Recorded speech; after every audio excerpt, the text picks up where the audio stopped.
নমস্কার বন্ধুরা, শুভ সকাল। আশা করি আপনারা খুব ভালো আছো, সুস্থ আছো। চলে এসেছি নতুন একটা ছোট্ট ব্লগ নিয়ে, দেখতে থাকুন পুরো ব্লগটা। তো আমি আজকে কি করছি তোমাদের সঙ্গে সবই শেয়ার করছি। আর একটা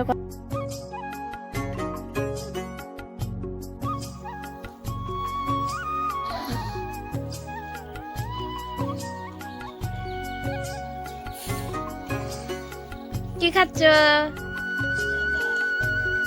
পাউরুটি খাচ্ছ?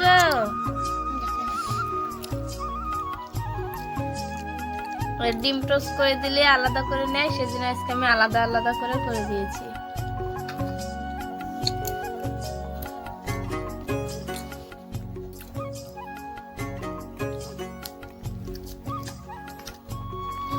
তো ডিম টোস্ট গুলো খাচ্ছে। তো চন্দ্র তো আছে, তো এইদিকে তো ভালো শীত পড়ে গেছে বলে সোয়েটার ওয়াইটার সব পরিয়ে দিয়েছি সকাল সকাল।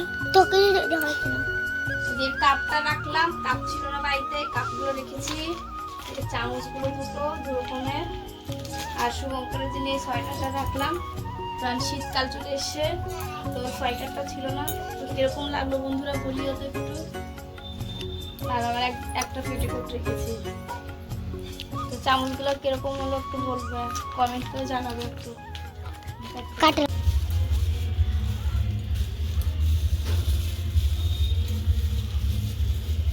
কয়দিন ধরে শুভঙ্কর খালি বায়না ধরছে মাংস খাবে। তো সেদিনে আজকে আমার শ্বশুরমশাই যায় মাংসটা নিয়ে আসলো। এগুলো রাঁধবো আজকে দুপুরবেলার দিকে।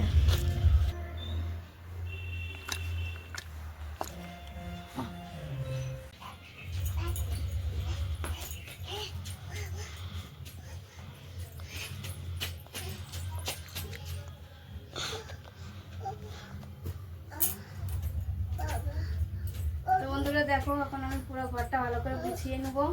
পুরো ঘরটা এলোমেলো হয়ে আছে, কারণ শীতকালের দিন তো জানোই কতটা কাপড় চাপড়, মানে শীতকালের তো শীতকাল দেখলেই খুব বিরক্ত লাগে। প্রচন্ড জামা কাপড়, অল্প জামা কাপড়ে মানে ঘরটা ভরে যায়। এগুলো তো এখন আমার রোজ করে মানে রুটিন হয়ে গেছে, এরকম লাগে।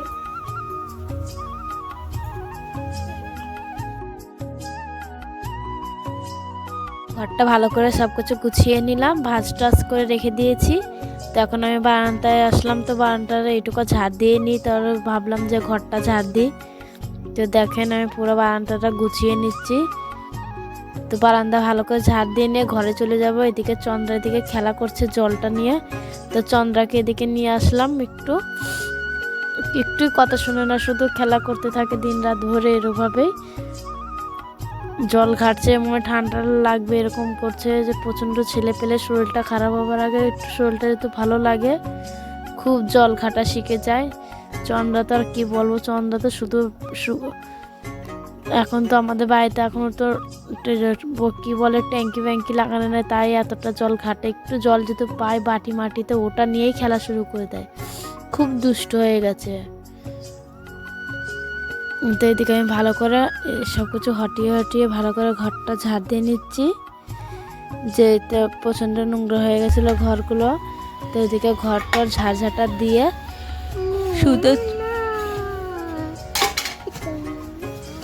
সোজা চলে এসেছি কলতলায় বাসন কাসনগুলো মাজার জন্য। তো সকালে একবার মেজেছিলাম, তারপরে যে সব বাসনগুলো ছিল প্রচণ্ড বাসন হয়ে গেছিলো বন্ধুরা। তো শুভঙ্কর বাড়ি আছে, সবাই বাড়ি আছে, বাড়ি থাকলে প্রচণ্ড বাসন হয়, সব খাওয়া দাওয়া করে 2-3 বার করে রান্নাবাড়ি করতে হয়। তো আমরা এখন তোমাদের সাথে গল্প করতে করতে বাসন কটা মাজা হয়ে গেল। তো এদিকে আমি এখন ধুয়ে নিচ্ছি বাসনগুলো। তো দেখো এদিকে আমি কাপড়গুলো ভিজিয়ে রেখেছিলাম, সোয়েটার ওয়াইটারগুলো, এগুলো সব ধুয়ে দেবো এখন। তো শীতকালের তো কাপড় চাপড় মেলাটা লাগবে, দেখতে লাগবে শুধু 2-3টা, কিন্তু প্রচণ্ড লাগে। তাও তো অতটা এখনও শীত পড়েনি, সেজন্য আগে থাকতে সোয়েটারগুলো সব ভালো করে ধুয়ে নিচ্ছি। যা 8 বছর ধুয়ে রেখেছিলাম, তার মানে কি আর বলবো, যেহেতু আবার রেখে দিয়েছিলাম ওভাবে খাটের নিচে ঘুরে। সেদিকে দেখো চন্দ্রা সব প্যান্টগুলো বের করে দিয়েছি, যেগুলো সব নোংরা হয়ে আছে, কয়েকদিন একটু পরেছিল। তো হলুদ প্যান্ট এমনিতেই একটু বেশি মাত্রা নোংরা লাগে, দেখতে খুব খারাপ লাগে। তো এটা আমি ভালো করে ধুয়ে নিচ্ছি।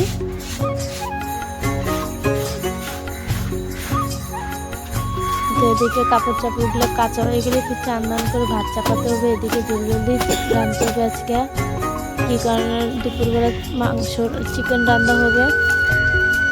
তো চিকেন রাঁধতে তো জানোই বন্ধুরা মেলাটার সময় লেগে যায়। এদিকে বিড়িটাও বাঁধা নাই, বিড়িটাও দেখে আন কবে দিবে পাতাটা। কতদিন ধরে বসে আছি, বসে থাকতে থাকতে ভালো লাগছে না।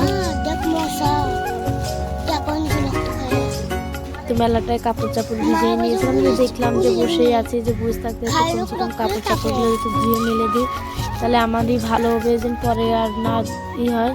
তো এদিকে আমার কাপড় চাপড়গুলো ধুবো হয়ে গেছে, তো আমি এগুলো সব এখন শুকিয়ে বের দিচ্ছি। তো তোমার দাদা ভাইয়ের জ্যাকেটটা আমি বের করে নিয়েছিলাম, এটা আমি ধুয়ে দিলাম। তো প্যান্টটা শুকিয়ে গেছে, তো আমি ওদিকে প্যান্টটা রেখে দিলাম, যে জাতিকালে প্যান্টটা নিয়ে যেতে পারবো। তো এদিকে চন্দ্রা সব জামা কাপড়গুলো আর বছরে তো সেগুলো সব বের করে নিয়েছি, দেখলাম যে কোনটা ছোট হয়ে গেছে আর কোনটা একটু ঠিকঠাক আছে। তো যেগুলো ছোট হয়ে গেছে ওগুলো তো সব বাদ করে দিতে হবে, বাতিল করে দিতে হবে। তো শুভঙ্করের জামাটাও মনে হয় ছোটো হয়ে গেছে, মেলাটা আর বছর কিনেছিলাম ঠান্ডার সময়। তো এটা হালকা শীতের সময় পরতে পারবে, আর এমনিতে একটা আজকে নতুনটা কিনে নিয়েছি। সামনে আবার কীর্তন আছে, কীর্তনে পড়ার জন্য। তো মেলা দিন ধরে ছাদে আসি না, ছাদটা প্রচণ্ড নোংরা হয়ে আছে, দেখতে পারছো পুরো ছাদটা।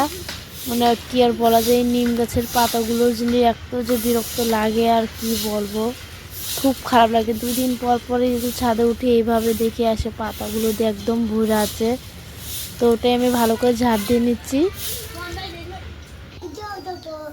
তো এদিকে সারা কাজ কাম সারাটা হয়ে গেছে। তো আমি এদিকে চান দান করে সোজা চলে এসেছি রান্নার ঘরে, রান্নার জন্যে। তো ভাতটা হয়ে গেছে বন্ধুরা।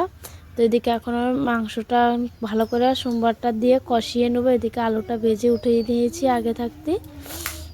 তো দেখো বন্ধুরা তেলটা দিয়ে দিয়েছি, তেলটা এখন গরম করার জন্যে। তো এদিকে আমি তেজপাতা দুটো, শুকনো লঙ্কা দুটো, জিরা কটা দিয়ে ভালো করে সুন্দর দিয়ে দেখো মশলাটা আগে কষিয়ে নেবো ভালো করে। যখন মশলাটা কষানো হয়ে যাবে তারপর সুন্দর একটা তেলটা ছুটবে, তারপরে ভাবলাম এখন মশলাটা কষানো হয়ে গেছে, দিয়ে এখন এর ভিতরে মাংসটা ছেড়ে দিলাম। তো আমি এখন ভালো করে নাড়াচাড়া করবো। তো আগে আমি ভালো করে মশলাটা কষিয়ে নিয়ে, ভালো লাগে বন্ধু এইভাবে করে দেখতে একবার। কালারটাকে দেখতে খুব সুন্দর লাগছে। তো আমি না হলেও আধা ঘন্টা 1 ঘন্টার মতন এইভাবে কষিয়ে নেবো ভালো করে সুন্দর করে। তো এদিকে আমার কষানো হয়ে গেছে। তো তারপরে ঝোলটা দিয়ে দিয়েছি, দেখো কি সুন্দরভাবে ফুটছে, কালারটা কত সুন্দর হয়েছে।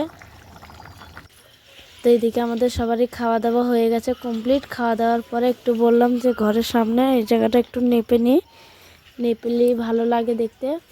তো এমনি রোজ রোজ করি না, সময় একটু যখন বেশি মাত্রা মানে তেলটা হয়ে যায় সেখনই এটুকভাবে করে নিই, আর রোজ এমনি হালকা করে নিই। তো আজকে একটু বেশি জোরেই করছি। তো আজকের ভিডিওটা এই পর্যন্ত, ভালো লাগলে অবশ্যই কমেন্টে জানাবেন বন্ধুরা, সাবস্ক্রাইব করে দেবেন প্লিজ, একটা লাইক করবেন। নেক্সট ভিডিওতে দেখা করছি।